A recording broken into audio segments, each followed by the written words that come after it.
Charles Fourier, the French philosopher who coined feminism, wrote in The Theory of the Four Movements and of the General Destinies the following on the relation between morality and female liberty.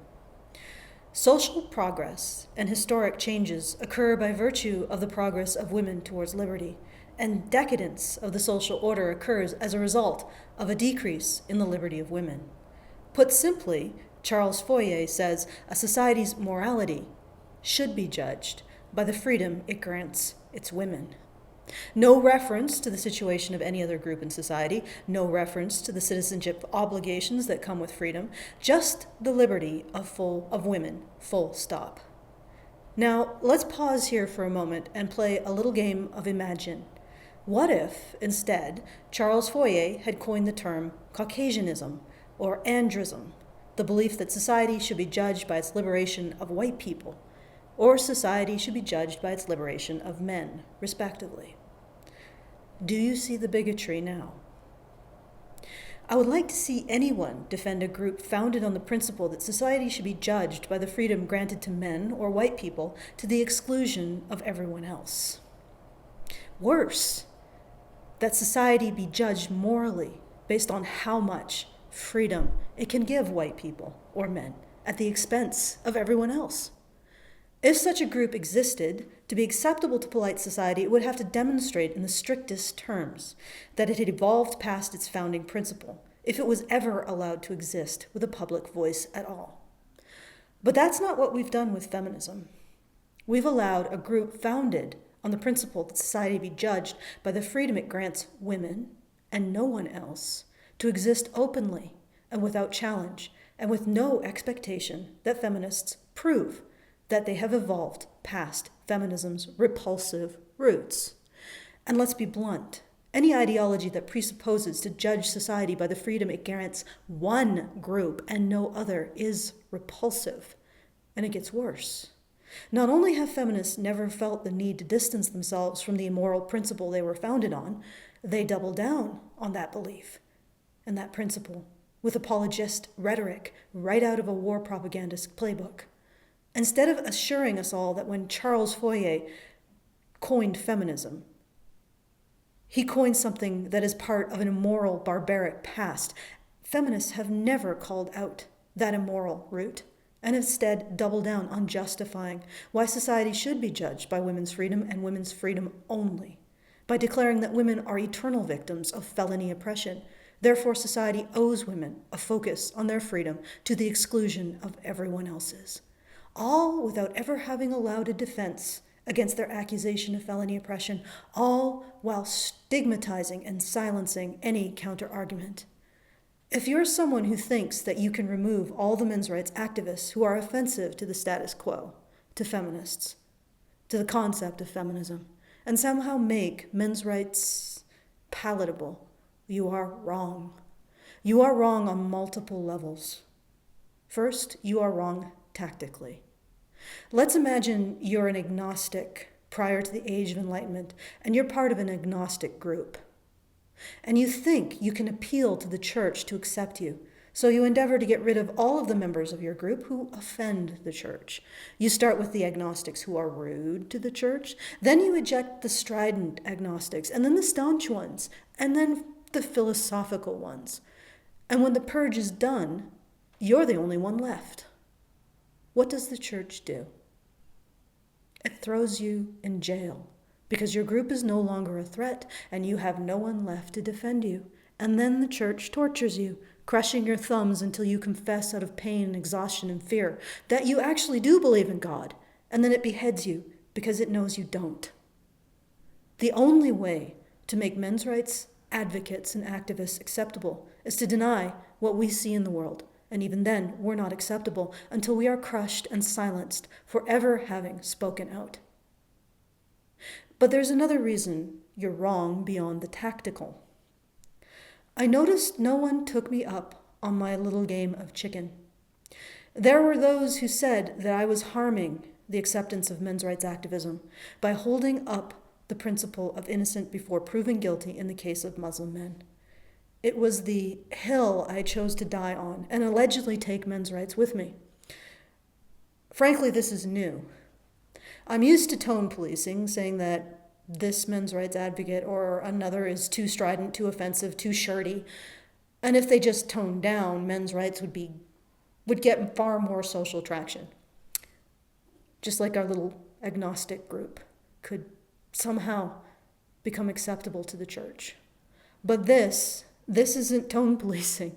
This is principle policing. If you could just stop upholding that particular principle universally, could you just step away from your own morality? Just make an exception in this one case? If you did, you wouldn't be an extremist like the feminists. You'd be a moderate. You wouldn't be harming men's rights. I haven't even been able to get to a defense of men. We're not even there yet. Or a defense of Muslim men. I've had to defend the right to a defense and establish the right to hold to my principle that an accusation without a defense should never result in a conviction. I've had to start with just defending the defense because the people opposing this defense are saying Muslim men must be proven innocent before a defense against felony oppression can even be made. Innocent. You have to prove them innocent before they can be proven innocent.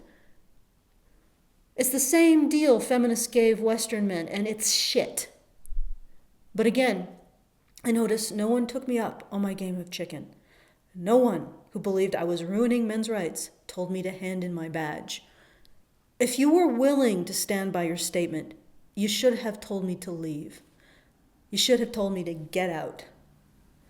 Instead, you used my fear of harming men's rights to try and manipulate me into doing what you want. I'm afraid this lady doesn't dance that dance. And when someone tries to manipulate me, I take away their weapons.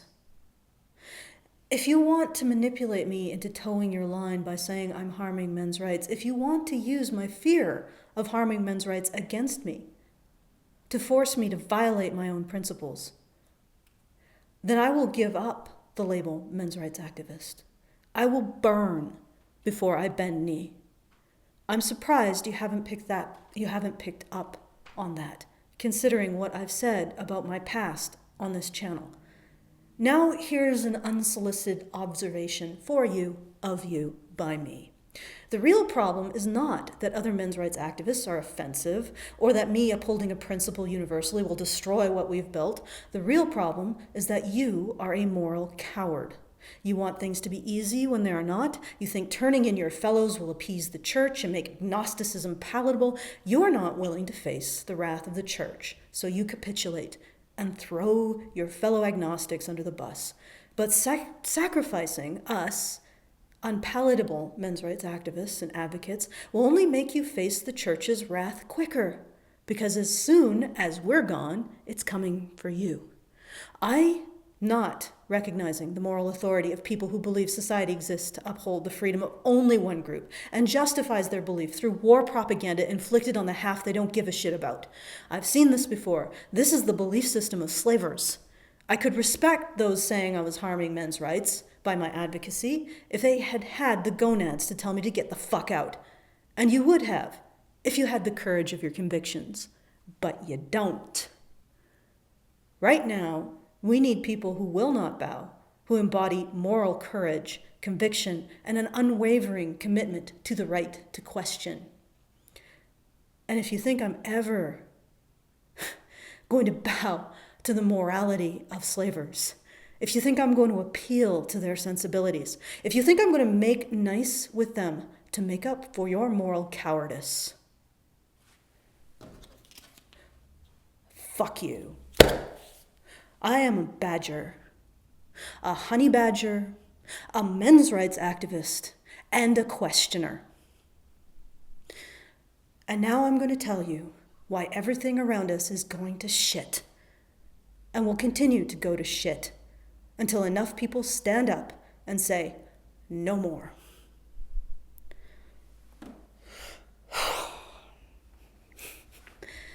Before I get into it, let me get the usual business out of the way. The writ said, as for the shilling, try not to make it so take a look at yourself, bad person, why don't you give us money? And more, we need you to help, and if you can, it would be appreciated. See how there's no shaming there? Well, I just wanted to say to the Ritz that I'm sorry. I didn't actually intend to appear to be shaming anyone when I ask if you can support us and want to support us, why don't you? What I was trying to get at was the many, many times that I've asked that, and the answer has been, I just didn't think I could do anything that matters. If you ask yourself why you're supporting us, and that's the answer, I'm going to read you another letter. This is from Thomas A. I stumbled upon one of Karen's videos about 2 years ago now. Time flies. I remember my first visceral reaction. It was like watching a neo-Nazi video, except I couldn't point out where I disagreed. As time went on, I realized what feminism was and what men lived through in our current society. I re-examined my personal history and saw many instances of friendship, of prejudice, of love, and injustice, which I had been blind to. Eventually, Hannah started talking with me on Twitter, and before I knew it, I had written an article for the HB site. When feminists started sending me mean tweets and a couple of death threats, as well as releasing my IP, faggiest docs ever, can you even do anything? Lol. I took the label, not because feminists were mean to me, not because they were worse than I thought. I took it because I could handle it. That would be how I'd define my story within the men's rights movement before this video. Damn it, Allison, you make me think too much. When I first saw that video, I had just left college, presumably Karen's video. I had just left college for an unknown amount of time because I had relapsed and I had a complete breakdown. Between drugs and academic pressure, I found myself not being able to leave my room or even move for a few hours. I broke, and I was still broken at that point. I had failed in continuing my education, therefore I was worthless. I had left my activism at Amnesty International because their refusal to even hear my ideas, again, made me worthless. Watching this latest video, I realized that when I say men's rights activist, I'm a part of the men, the M. I have been since I started. I convinced myself that I am worth a fuck, that failing to stay sober or handling crippling stress while heavily medicated on bipolar meds didn't take away my humanity. And maybe the reason I'm now going to school again sober, writing, is because Karen, Hannah, Mike, and you, among others, convinced me that I was more than just a failure, that I had things to offer beyond that single specific task of getting my degree. I advocated for myself before anyone else because people told me it was worth it. Looking at the suicide stats made me want to stay away from being another drop in the 80%. This movement, whatever the fuck anyone wants to call it, allowed me to heal. And once I was not thinking about dying daily, something I lied about so I wouldn't worry my mom, that I wasn't the only one, or nearly the only one, who was worse off. That realization both made me more confident in addressing my issues and gave me a purpose. Correct this monumental injustice, one person at a time, maybe even just one person, period. Whatever the case may be, being gay, being bipolar, being a druggie, the truth is I hadn't reconciled the idea of being a man. I did that because of you. I may be alive because of you. I want to help more people because of you. So my answer, should you remain a men's rights activist? You can't not be. Because in 2 years, yours and the other honey badgers' advocacy took me, a man, out of a hole I had been trapped in most of my life. And since the deed is mostly done, you guys advocated for me, a gay, bipolar, drug-addicted, struggling Chilean biochemistry student, a man when no one else was there. You are a men's rights activist, and that's not a tag, it's what you do. I'm living proof. That's that. Thomas said I did this, but we did this. We helped Thomas to help himself. And there are millions of young men like him, living lives of quiet desperation who only need to be told you matter, to pick themselves up again and fight again. So if you think your donations don't matter, they do. They help us make our voice louder. So consider it. Consider helping make our voice louder. But first, sit back and let me tell you exactly why we're fucked, how the regressive left won, and what we can do about it. Let's start with the sacred equation and the forbidden question. The sacred equation is X is greater than Y. What does this equation mean? X is the situation for women, specifically the negatives women experience, and Y is the situation for men, specifically the negatives that men experience. This equation is a very funny thing, because no matter what Y is or what X is always greater than Y. You might even call it magical. A while back, I had an extended exchange with a very polite person on Twitter. And what was unusual about it was not the content exchange or the length, but the politeness. I pointed out to my debate partner that we can't assert X greater than Y, which is what he had just done, until we'd measured Y. For an hour, I restated the simple logical fact. He responded to my request to tell him what his measurement for Y was with the following. "What is your measurement for Y?" I inquired. "X is over 9,000, he replied. "What is your measurement for Y, good sir?" "X is billions and billions of kelvins," he replied. "What is your measurement for Y, perchance?" "X is 42 million kilopascals." I had to ask for an hour before he finally realized what I was asking him for, and gave me a measurement for Y. An hour in which he contended with whatever thing was replacing the need to measure Y in his understanding of the formula, the need to measure the situation for men, whatever was making him confused by a simple request to tell me his measurement for Y.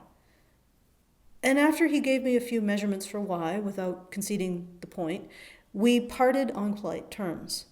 Again, what's unusual about this exchange isn't the length of time it took for him to realize he had to actually look at the situation for men before asserting the situation for women was worse. What was unusual was that the absence of shaming on his part. Usually in response to my asking, "What's the measurement for Y?" people will stridently insist X equals all horrible things, and that I am defending them and that I hate women. We all exist within the belief system of women worst, as defined by that formula, X greater than Y. X always has to be greater than Y, because we have to believe it. And we exist within the belief system of women worsting because no one, or everyone, to one degree or another, is unwilling, unable, or simply can't ask the question, what is Y? What is the measurement of Y? What about the men? Once again, Charles Fourier.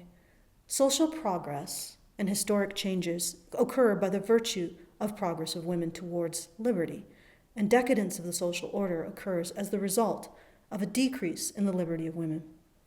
Charles Fourier made women's freedom our ultimate moral good, our God, in other words. No need to consider the freedom of any other group aside from women. The most moral society on earth, in the feminist framework, is a society in which women's freedoms are maximized and absolute. Freedom from responsibility, freedom from consequence, freedom from expectation, freedom from work, freedom from maintaining anything, freedom. Women should be free, regardless of the consequence to the other, that nameless oppressive mass of other. Oppressive because there's always a new freedom women could have but don't currently enjoy. Freedom from gravity, freedom from having to eat, freedom from having to not eat, freedom from biology, freedom from whatever. When it's stated like this, you realize how hideous and impossible this framework is. Women's freedom matters. Men's doesn't. Everything is subordinate to women's freedom. The ideal feminist society, based on feminism's foundational principle outlined by Charles Fourier, is a society in which women are free and men exist only to create as much freedom as possible for women. Women are free and men are slaves. Like I said, when you say that society exists to uphold the one group's freedom and only that group, that is the logic of slavers. The obvious immorality in this has to be excused. There has to be a Satan to justify the immorality of God. So we invent one.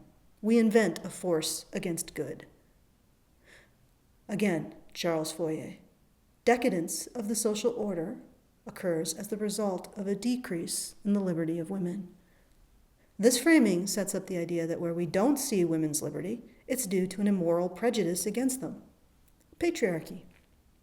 Rather than societies giving women the freedom that they can afford to give them, societies choose to oppress and constrain their women maliciously and with intent, and reap the wages of sin as a result. Notice how the threat to women's liberty has evolved over the generations in the West. First, it was laws constraining women's liberties, then corporate policy, then unwritten social attitudes. Recently, I went over an article that argued that sperm banks force women to make patriarchal bargains by offering only masculinized sperm. Sperm banks reduce women's liberty. No matter the situation of women, they are always oppressed. They are always worse off, often worse off than ever before. Women always have to have it worse because those are the fingerprints of Satan. And if Satan didn't exist, people of the faith wouldn't have to fight him. When the feminist utopia of total female freedom is realized, when Satan is vanquished, we will have to find a new Satan, because the people of the faith need Satan to justify themselves, justify their constant fight. When feminism vanquishes patriarchy, new patriarchies, new ways women are denied liberty will be invented to vanquish, which is exactly what they do. Look at the history of feminism. As soon as one patriarchy is vanquished, they invent another. Women deserve, to the point of absurdity, I might add, women deserve to be put first because everywhere they are in chains. And if you question the fact that women are in chains, if you question women worsting, you are a apostate, subject to job loss, social censure, ostracization, and so it goes. When I first said in this particular piece, social progress and historic changes occur by the virtue of the progress of women towards liberty. When I first said what Charles Fourier coined, did you find yourself agreeing with it until I pointed out the implications? People in a God-fearing society see the church the way we see gravity. The church is the manifestation of God on earth. You can't even see the church, as we understand a church, as a group of humans united in a belief, until you are able to question the existence of God and see a belief in God as a belief. And until you see the belief in God as a belief, you can't see the church as a church. Churches, moral hierarchies, aggregate around unquestioned dogma, because people can use the dogma to control others. And the more that they control others with it, the more powerful the church grows. Believers in an unquestioned dogma are not initially monolithic. There are always factions, sects, and conflicts. There's always a struggle for dominance based on interpretations of Scripture. However, in our age, the faith has seen a clear winner in the United States. During the presidential elections in 2004, Professor Drew Weston found the connection between partisan beliefs and emotional thinking. He went on to advise the Democratic Party that they needed to fight fire with fire and develop emotional rhetoric of their own. They did. Trading on classical wartime propaganda, they created an emotional campaign that served to consolidate moral authority under their banner: War on Women. The Democrats have seized the moral center of our women worsting belief system. They have built a pulpit that towers over all of their political opponents. And with that pulpit, a curia has emerged, a primary governing structure, turning the faith of women worsting into the Church of Wimminworsting, headed by the Democratic Party. The Democratic curia will continue to consolidate moral authority around its war on women rhetoric, because there is nothing that can oppose their consolidation of moral authority, and with it, their consolidation of power, because there is no moral principle that can oppose the rhetoric among the believers of women worsting. How can there be? The only good is women's liberty, and we recognize no other moral standard to march under, because everywhere women are in chains. Republicans may try to appropriate the war on women rhetoric, but that serves only as a weak and transparent "no you." And because there's nothing that can oppose the democratic consolidation of moral authority using war on women rhetoric, they are our de facto moral leaders.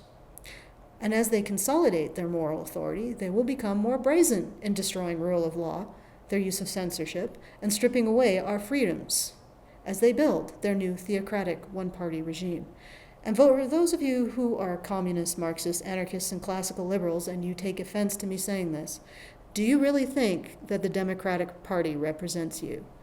Because they don't. Right now, they represent only the will to power of some very corrupt and dangerous people. The Democratic Party is no longer a political entity, but a theocratic one. It's the head of the power structure that crystallizes around any unquestioned belief.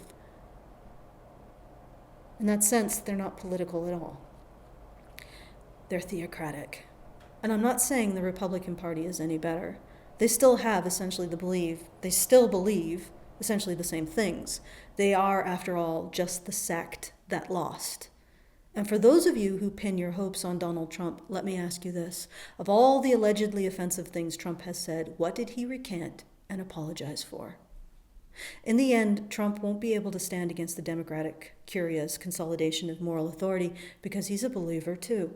And if he's not a believer, he's a moral coward. The 2016 presidential race feels like a setup, a way of drawing out all opposition to the Democratic Curia, and then breaking its spirit in one fell swoop if Hillary wins. And if Trump wins, the non-feminist, non-regressive left will have a figurehead for 4 years and a belief they've won. Meanwhile, the Democratic Curia consolidates its power in the background, chipping away at our will to oppose them. Its priestesshood will continue to chip away at our rights, teach more generations of boys to submit to church teachings because they are tools of Satan as boys, teach more generations of girls that their only salvation against the never-ending drumbeat of their victimhood is the church, and continue to spout diatribes, rubber stamped by academia, explaining how the devil exists in sperm banks, beauty magazines, freshman frat chants. Chip, chip, chip at our will to resist their demagoguery by beating all of our sinners into believing we need the church's salvation. I'll talk more about this in a future episode. As for other political ideologies, classical liberalism, libertarianism, anarchism, communism, whatever, they are irrelevant. None of them have a moral principle to oppose the consolidation of power around the war on women, around Wimminworsting. Most of those who are part of alternative political positions are women worst believers themselves. There is a whole separate dimension to the political battle going on right now. No current political party is equipped to do battle in this moral dimension against the Democratic Curia. In fact, in the moral dimension, there is nothing but the Church of Wimminworsting, headed by the Democratic Curia. There is no other power, and all other parties are simply sects in that church, occasional ineffectual rivals, but more often supporters and legitimizers and enforcers of democratic moral rule. Take all of the worst shit you've seen radical feminists say and imagine living under a legal system inspired by it. We are at the lip of a precipice, about to embark on a slide, a plummet, into a dystopia only Cthulhu could best. Actually, I think I might prefer a legal system created by Cthulhu to one created by radical feminists. And we're going there because there is nothing to oppose our acceleration towards it. If our society is metastasizing into a theocratic cancer around the unquestioned dogma that women have it worse, the only chemo is questioning it. And the people who take a principled stand by asking the question and refusing to back down are our only hope of opposing the brutal theocratic regime we're about to all live under. The one question that our priestesshood vilifies anyone for asking, and vilifies most of all: what about the men? I said during my shill that the most common answer I get to why you don't donate to Honey Badger Radio if you can is, I don't think I can make a difference. But we're the only ones who can make a difference now. It's us against the devourers of reason. And as much as I am suspicious to coming to this conclusion for obvious reasons, I can't see a flaw in my logic. Churches form around unquestioned beliefs. Wimminworsting is unquestioned and unquestionable. The Democratic Curia has seized control over the faithful with its war on women rhetoric. And the Democratic Curia is growing ever more censorial, authoritarian, arrogant, impenetrably self-righteous, and worst of all, their consolidation of moral authority goes completely uncontested. The only ones who can oppose it are those who ask, what about the men? from the principle of questioning orthodoxy, even if they have to ask quietly to themselves. I don't even think anyone outside of Honey Badger Radio knows how profound that question is, that the future of human liberty, perhaps even humanity itself, hangs on that thin, fragile thread. And right now, any resources to help the people who will not bend knee, who will stand and shout that question, may mean the difference between that thread snapping or it strengthening into a chain of iron. No man should be ashamed of his vulnerabilities. In the strange logic of the moral dimension, men's vulnerabilities felt and witnessed and spoken are our only hope. What about the men? Thomas, you said, that realization both made me more confident in addressing my issues and gave me a purpose. Correct this monumental injustice one person at a time, maybe even one person, period. And whatever the case may be, being gay, being bipolar, being a druggie, the truth is I hadn't reconciled with the idea of being a man. I did that because of you. If we ever successfully challenge the church, it'll be because of men such as Thomas, men who bore dignified witness to their own wounding and refused to allow society to convince them it was their own fault because they weren't man enough. It will be you and all the men and women who amplified our voices as we ask, what about the men?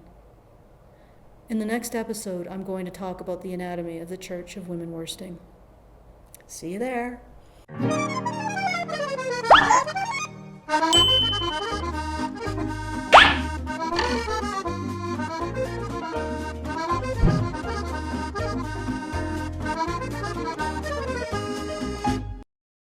Welcome to the After Show Mop-Up. We've hit our first funding goal on our latest fundraiser to get some basic furnishings in the Badger Cave. We now have just 7 days left to complete our next goal, which includes a bit more than just the basics. It includes an AV system so we can offer screenings and continuing our couching series, as well as additional costs for equipment that we had to purchase to make the Edmonton Red Pill screening, to do the live stream at the Edmonton Red Pill screening. I'd like to thank the following people for helping us get to the first goal. Bishop Church, who purchased our toaster. Thank you, Bishop. Dominique V, who purchased our toaster oven and titled it Feeding the Badgers. Thank you, Dominic. Xander Murphy, who got us a hot plate and wishes the fire hazard to be titled Murphy's Law. Thank you, Xander. And thank you also to Stephanie Thies, who got us our microwave. Isaac R, who ensured that Mike had at least a temporary bed to sleep on. And David Holman, who did the same for Brian with his purchase of the Doge bed. Finally, Wim P, who got us our fridge and dedicates it as follows. Fridge of the shadows, one fridge to cool them all, one fridge to find them, one fridge to bring them all, and in the darkness freeze them.